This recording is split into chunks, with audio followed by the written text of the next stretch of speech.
Chapter 20, Section 3, Early Civilizations. The desperate inhabitants of the parched lands of northern Mexico struggled to survive. Over several centuries, these people, later known as the Aztecs, slowly moved southward onto the Central Plateau. In 1325, according to legends, an Aztec god told the people where to settle. Search until you find this sign, an eagle perched atop a cactus holding a snake in its beak. Soon afterward, the Aztecs found the sign on an island in Lake Texcoco. There they built the city of Tenochtitlan. Today, Mexico City stands on the spot where the Aztec capital once flourished. The eagle, snake, and cactus have become national symbols of Mexico, as shown in the Mexican flag. The Aztecs were one of many Native American civilizations that emerged in what is today Latin America. Like people everywhere, they built on the success of earlier civilizations. Thousands of years before the Aztecs built Tenochtitlan, nomadic people migrated from Asia into North America. During the last ice age, huge glaciers froze so much water that ocean levels dropped, exposing a land bridge that connected Siberia to Alaska. The first people to cross that land bridge may have reached the Americas about 50,000 years ago. Slowly, some groups moved southward into Central America and South America. In time, they reached the southern tip of South America. The earliest Americans lived by hunting, fishing, and gathering wild plants. About 5,000 years ago, however, people in Mexico began to farm. They grew maize or corn and planted other crops such as beans and squash. As in other parts of the world, farming allowed people to give up their nomadic way of life and settle in villages. As farming methods improved, people in some areas produced the food surpluses that were needed to support advanced civilization.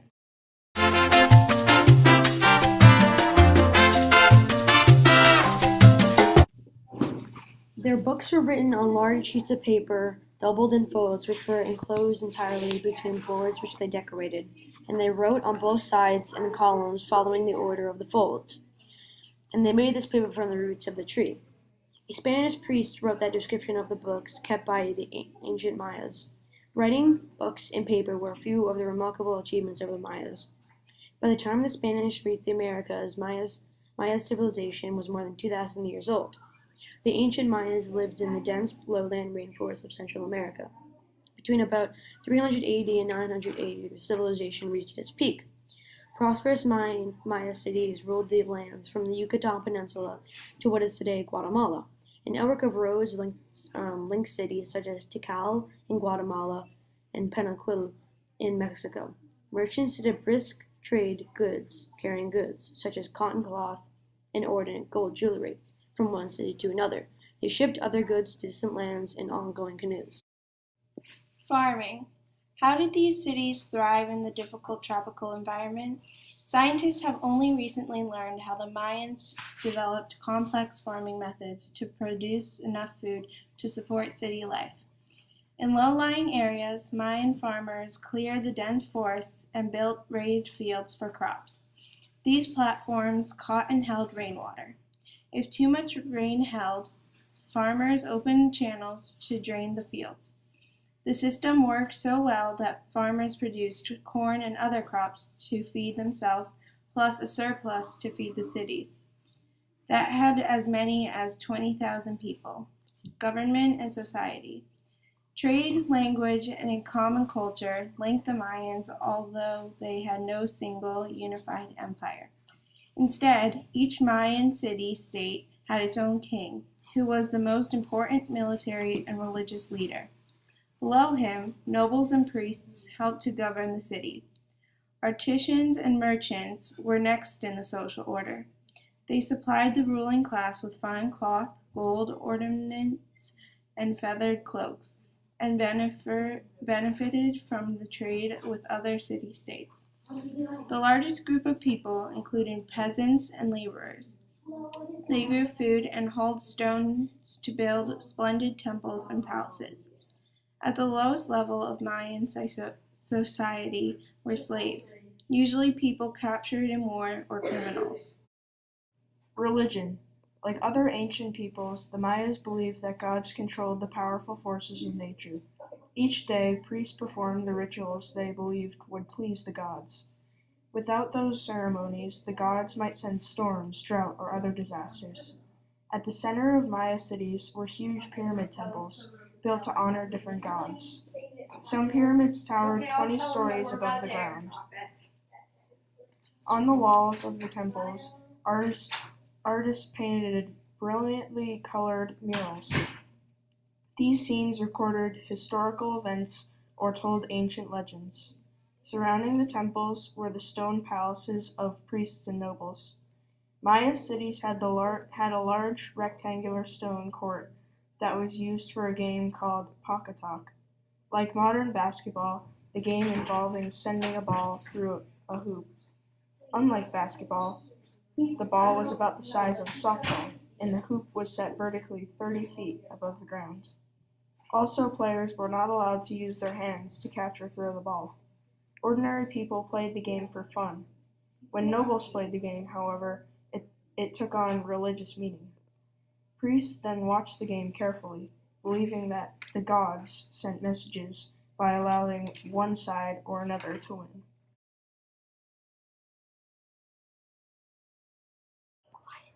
Maya achievements. The magnificent buildings the Mayas erected are proof of their great skills in architecture. The Mayas also left evidence of many other achievements. Maya priests developed a system of writing using hieroglyphics. Scholars are just beginning to decipher Maya glyphs. Most glyphs carved on temples and stone pillars seem to concern religious and historical events. Mayan priests made important advances in the sciences. Priest astronomers studied the sky in order to measure the passage of time. And in other ancient societies, the priests needed to know when they should tell peasants to plant and harvest crops. Based on careful observation and years of records, the priests developed the 365 and 1/4 day calendar, the most accurate calendar in the world at the time.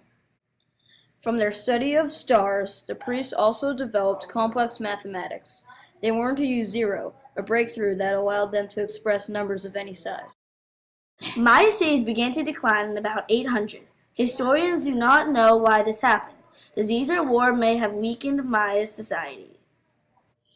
Some experts think that high taxes may have led peasants to rebel against their rulers. By 1900, most people had abandoned the cities, but Maya culture survived and influenced other people, from Central America to Mexico. The end. Long after the Maya cities had declined, the Aztecs built an advanced civilization to the north and west of Maya lands. The Aztecs moved into the central plateau of Mexico in about 1200s. There they came into contact with people like the Toltecs, who had absorbed ideas from the Mayas. From the Toltecs, the Aztecs learned to build pyramid temples and indirectly absorbed any ideas from the Maya. Government. After settling in Tenochtitlan, the Aztecs embarked on a course of conquest. Unlike the Maya city-states, each of which had its own king, the Aztecs had only one ruler. He was chosen by a small group of priests, nobles, and warriors. With their help, the Aztec ruler gained control of the vast territory. By about 1450, Aztec warriors began to attack and defeat the city-states that bordered Tenochtitlan. When the Aztecs defeated a nation, they left its rulers in place. However, the defeated nation had to pay tribute to the Aztecs in the form of mazel, or tobacco, or gold, precious stones, and jaguar skins. By 1500, the Aztecs were collecting tribute from about 500 city-states. As the Aztecs expanded, they took thousands of prisoners of war. They kept some captives as slaves, but they sacrificed many others to their god of war. The Aztecs believed that their success in war depended on such human sacrifices. The slaughter of captives made the Aztecs feared and hated throughout Mexico. Religion. Like the Mayas, the Aztecs worshipped many gods. Priests had a powerful place in Aztec society. Priests were the guardians of many huge temples in Tenochtitlan. Only they could perform the rituals that were thought to please the gods. They also recorded knowledge of science, mathematics, and medicine in books.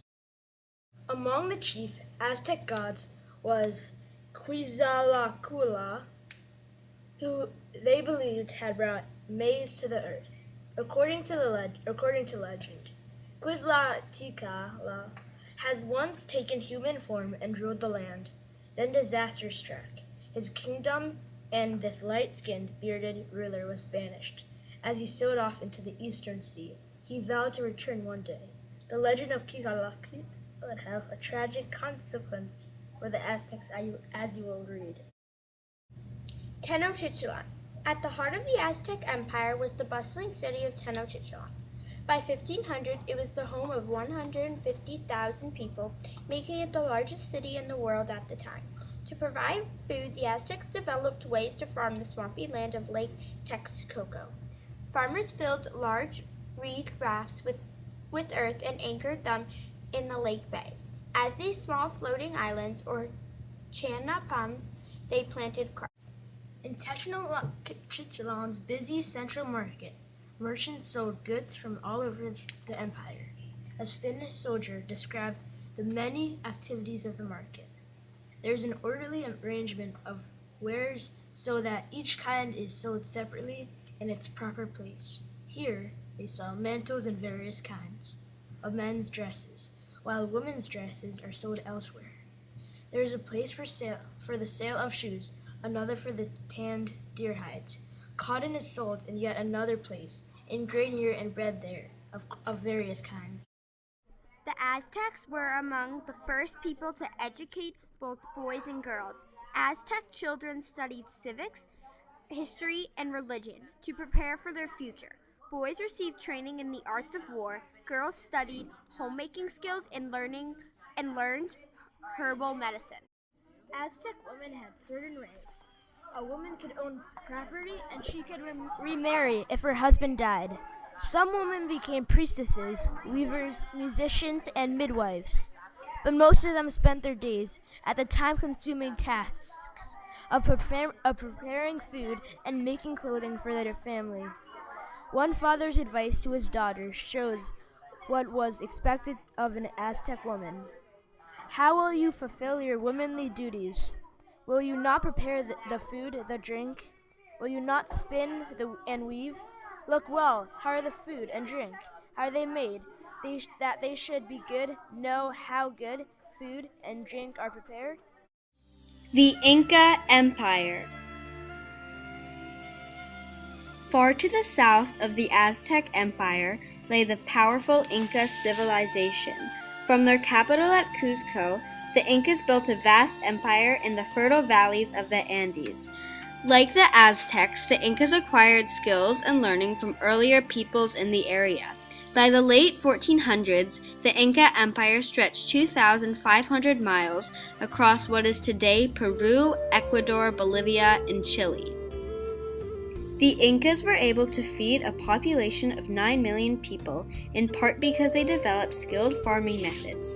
From earlier civilizations in the region, they learned to build complex irrigation systems that channeled water from mountain streams into the dry lowlands. They created farmland by carving terraces on steep mountain sides. By using fertilizer, they produced huge crops of corn, potatoes, and beans. Modern scientists have studied Inca farming methods to improve crop production today. Like the Mayas and the Aztecs, the Incas worshipped many gods. Chief among them was the sun god. In fact, the word Inca means children of the sun. The Inca royal family claimed to be descended from the sun god. The center of Inca worship was the Temple of the Sun in Cusco. Sheets of gold covered the temple walls, flaming in the Andean sun. To the Incas, gold was the sweat of the gods. Priests and priestesses performed ceremonies to honor the sun god. The Inca emperor owned all of the land, mines, and wealth of the empire. He ruled with the aid of nobles and priests. Officials told the people where to live and what jobs to do.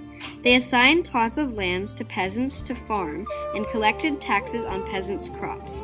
The smooth running of the empire also depended on the elaborate communications network. A winding road crosses a small valley high in the Andes. The mountain highways of the Inca Empire stretched thousands of miles from north to south. To construct these roads, Inca engineers cut steps into steep mountainsides. They also used rope cables to build bridges across deep gorges.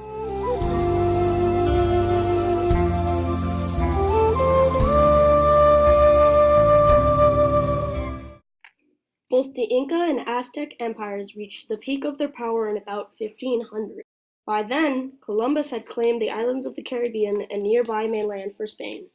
Within a few years, conquistadors or Spanish conquerors were following Columbus to the Americas. They fanned out across Middle America and South America, hunting for the gold kingdoms that rumor described. "We came here to serve God and the king, and also to get rich," declared one conquistador about his motives for going to the Americas. Many Catholic priests went with the Spanish to the Americas. Once on shore, they set out to convert Native Americans they found there to Christianity. Cortez in Mexico. Hernando Cortez landed on the coast of Mexico in 1519. As soon as he heard about the fabulous riches of the Aztec Empire, he made a daring plan to conquer it. With about 600 men, 16 horses, and 14 cannons, he marched on the Tenochtitlan. Within 2 years, the Spanish destroyed the powerful Aztec Empire. How did a tiny Spanish force defeat the Aztecs? Many factors helped Cortez. First, the Aztec emperor Moctezuma hesitated to fight the Spanish. He believed that Cortez was the god king Quetzalcoatl, returning as he had promised he would. Second, Cortez won allies among the armies, strengthened the Spanish forces. Third, smallpox and other diseases that Europeans brought to the Americans killed thousands of Aztecs.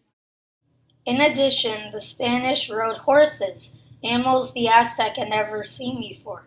These strange animals terrified many Aztec soldiers. The male army muskets and cannons of the Spanish only increased the Aztecs' fear. Pizarro in Peru. Similar events soon took place in South America. Like Cortez in Mexico, Francisco Pizarro had heard rumors of the great wealth of the Inca Empire. In 1532, he landed on the coast of Peru. There, Pizarro learned that the Incas had just emerged from a terrible civil war. Although the emperor, Atahualpa, remained in power, the fighting had weakened the empire. Once again, a handful of Spanish soldiers riding horses and armed with muskets spread terror among the Indian armies. Disease, too, killed many of those who might have fought the invaders. Pizarro used trickery to capture Atahualpa. The Inca emperor then offered to buy his freedom by filling a room with gold treasure. Pizarro agreed to this, but then seized this treasure and murdered Atahualpa. Without a strong leader, organized Inca resistance faltered. By 1535, Pizarro controlled the vast Inca Empire. Thanks for watching!